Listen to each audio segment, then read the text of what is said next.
الصلاة والسلام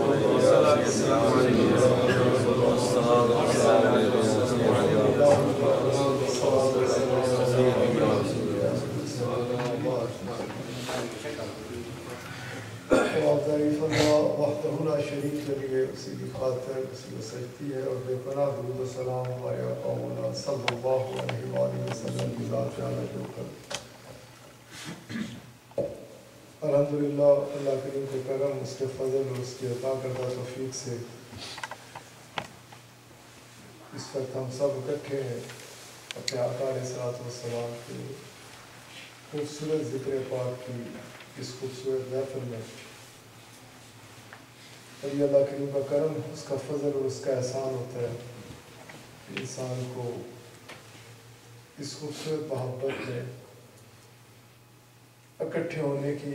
کیونکہ اس کے عطا کردہ توفیق سے ہی سب کچھ ممکن ہوتا ہے یہ اس کا فضل اور اس کا کرم ہوتا ہے ہمارے شیخ کامل اکثر و بیشتر فرمایا کرتے ہیں کہ اللہ کریم نے جب بھی جہاں بھی کسی کے ساتھ بھی بھلائی کا ارادہ فرمایا اس کے دل میں اپنے حبیب صلی اللہ علیہ وآلہ وسلم کی محبت کو ڈال دیا اور رسول اللہ صلی اللہ علیہ وآلہ وسلم آقا علیہ السلام کی محبت سے بڑھ کر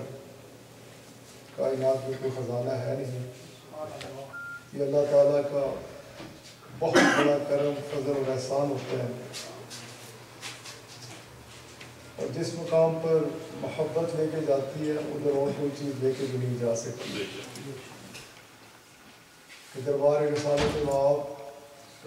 صلی اللہ علیہ وآلہ وسلم لگا ہوا ہے رسول کریم شہنشاہ العالم صلی اللہ علیہ وآلہ وسلم آپ رونق افروز ہیں اور آپ علیہ السلام کے ایک غلام نے آپ علیہ السلام کے آگے عرض کی کہ یا رسول اللہ صلی اللہ علیہ وآلہ وسلم میرا باپ اور وہاں پہ قربان کرم فرمائیے احسان فرمائیے ہمیں بتائیے کہ قیامت کب آئے گی غلام دربار رسالت مآب صلی اللہ علیہ وآلہ وسلم میں عرض کیا کرتے کبھی جو ہو چکا اس کے بارے میں عرض کرتے جیسا کہ غلام نے عرض کی کہ یا رسول اللہ صلی اللہ علیہ وآلہ وسلم کرم فرمائیے احسان فرمائیے ہمیں بتائیے کہ اللہ کریم نے سب سے پہلے کس چیز کی تخلیق کی اسی طرح غلام اپنے آقا علیہ السلام کی خدمت میں کبھی جو گزر چکا اس کے بارے میں پوچھا کرتے اور رسول اللہ صلی اللہ علیہ وآلہ وسلم خبر دیا کرتے کبھی جس زمانے میں وہ موجود تھے اس میں بھی کسی چیز کے بھی بارے میں پوچھنا ہوتا وہ اپنے آقا علیہ السلام کے آگے عرض کرتے اور اس وقت جو مختصر سی بات میں کرنا چاہتا ہوں اس حوالے سے جو میں محبت کے حوالے سے کہ جس مقام پر محبت لے کے جاتی ہے کوئی اور چیز لے کے نہیں جا سکتی اس وقت جب اس غلام نے دربار رسالت مآب صلی اللہ علیہ وآلہ وسلم نے یہ عرض کی کہ یا رسول اللہ صلی اللہ علیہ وآلہ وسلم کرم فرمائیے احسان فرمائیے بتائیے کہ قیامت کب قائم ہوگی کب آئے گی تو رسول کریم شہنشاہ العالم صلی اللہ علیہ وآلہ وسلم آپ علیہ السلام نے اپنے اسی غلام کو یوں فرمایا کہ قیامت کی بڑی جلدی ہے کہ آپ نے قیامت کی تیاری بھی کر رکھی ہے اب یہ غلام دربار رسالت مآب صلی اللہ علیہ وآلہ وسلم میں عرض کرتے ہیں کہ یا رسول اللہ صلی اللہ علیہ وآلہ وسلم اگر آپ اپنے اس غلام سے یہ پوچھ رہے ہیں کہ میرے پاس کوئی ایسی نماز کوئی ایسا روزہ کوئی ایسا حج کوئی ایسا عمل کہ اس دن اللہ کریم کا دربار لگا ہوا ہو یوم حساب ہو اور وہ مجھے طلب فرمائے اور میرے سے پوچھے کہ تیرے پاس کیا عمل ہے تو کیا کر کے آیا تو میں اپنی کسی نماز کو کسی روزے کو کسی بھی عمل کو اس قابل نہیں سمجھتا کہ اللہ کا دربار ہو اس کے آگے پیش ہوں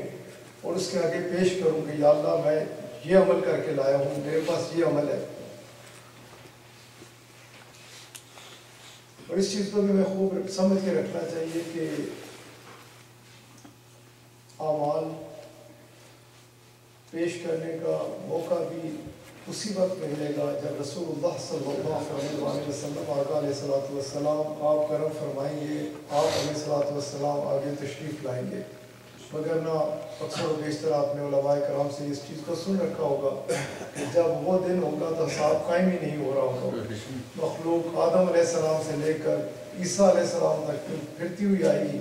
ہر جگہ ہر نبی رسول. آج کل تو زیادہ زور اس طرف دیا جاتا ہے نا، یقینی طور پہ ہم سب کو جو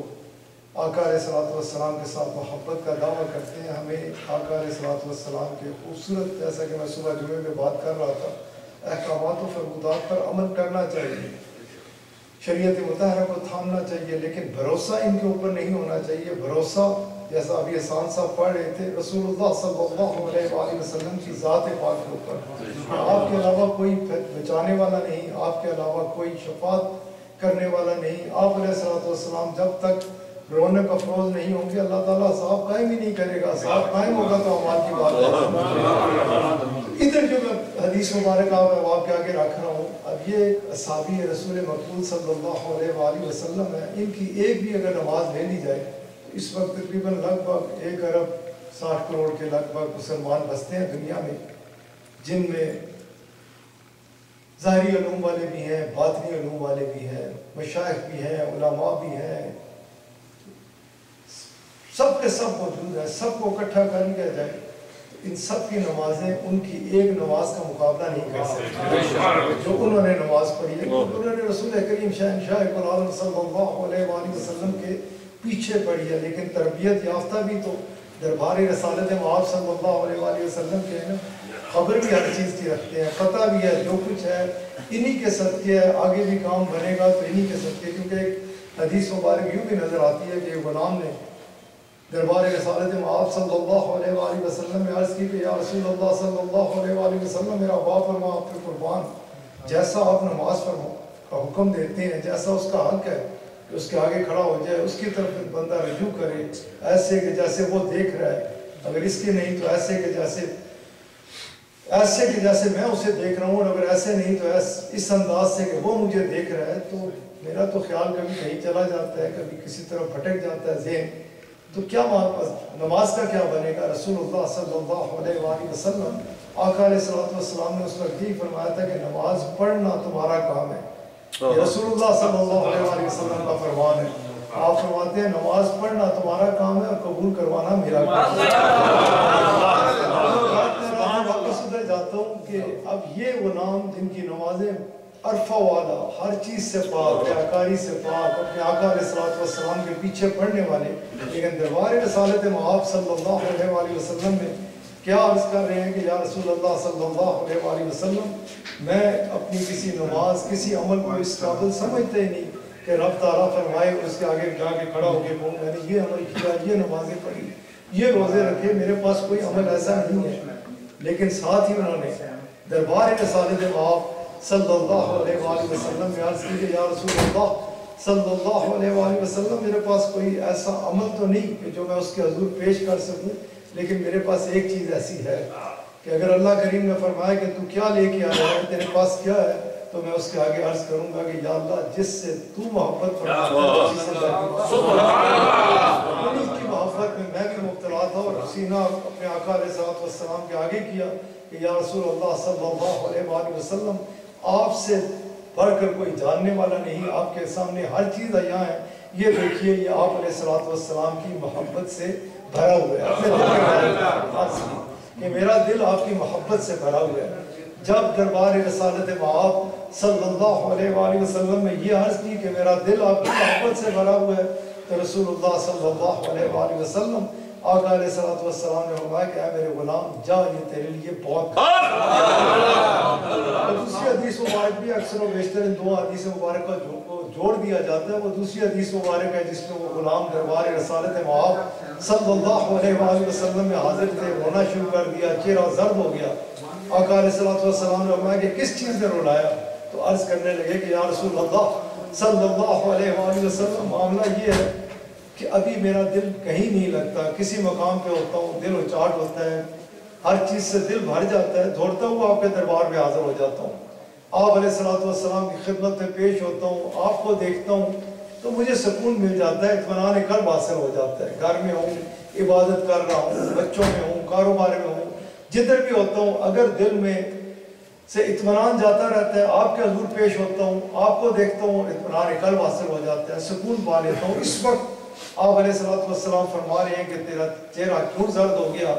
آنکھوں میں کیوں آنسو آ گئے؟ ابھی مجھے بیٹھے بیٹھے یہ خیال آیا کہ آپ اپنے رب کے ساتھ پتہ نہیں کون سے عرفہ والا درجے کی جنت میں ہوں گے۔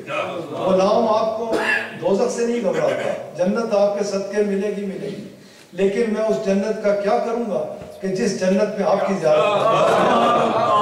نعمتوں میں اگر دل نہیں لگتا، بھاگتا ہوا آپ کے پاس آتا ہوں، سکون مل جاتا ہے۔ ان نعمتوں میں اگر آپ کو نہیں پاؤں گا تو سکون کیسے حاصل کروں گا؟ یہ کہتے ہوئے حدیث مبارکہ میں آتا ہے کہ پہلے ان کے آنسو نکل رہے تھے، ان کی تھوڑی سی رونے کی آواز بلند ہوئی، اور ادھر اللہ کریم نے جبرائیل امین کو حکم فرمایا کہ اے جبرائیل، ایک لمحے کے اندر میرے حبیب علیہ السلام کے دربار میں حاضر ہو جا اور میرا یہ پیغام میرے حبیب صلی اللہ علیہ وآلہ وسلم کو پہنچا دے کہ یا رسول اللہ صلی اللہ علیہ وآلہ وسلم اپنے اس غلام کو تسلی دے دیجیے، اسے فرمائیے کہ مت رو، جس کے ساتھ محبت ہوگی اسے اس کے ساتھ اکٹھا کر دیا جائے گا۔ محبت جس مقام پہ دوستوں لے کے جاتی ہے کوئی اور چیز لے کے جا نہیں سکتی۔ رسول اللہ صلی اللہ علیہ وآلہ وسلم کی محبت سے بڑھ کر اللہ تعالیٰ کا کوئی انعام نہیں ہے، کوئی خزانہ نہیں ہے۔ اس محبت میں اللہ تعالیٰ آپ کو مجھ کو زندہ رکھے، اسی محبت میں ہمیں مارے، آمین، اسی محبت میں اٹھائے۔ سب آپ اپنے دل کی طرف متوجہ ہو کے اپنے رب کا ذکر کیجیے۔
وجعلنا من الطرقات السفلى والنيران اللهم ارزقنا حبك وحب نبيك العظيم واحب من حبك وحب نبيك العظيم ولا تخيبنا من بابك يا احكم الحاكمين اللهم انت حافظنا انت ناصرنا انت حادينا انت راشدنا انت دليلنا انت ولينا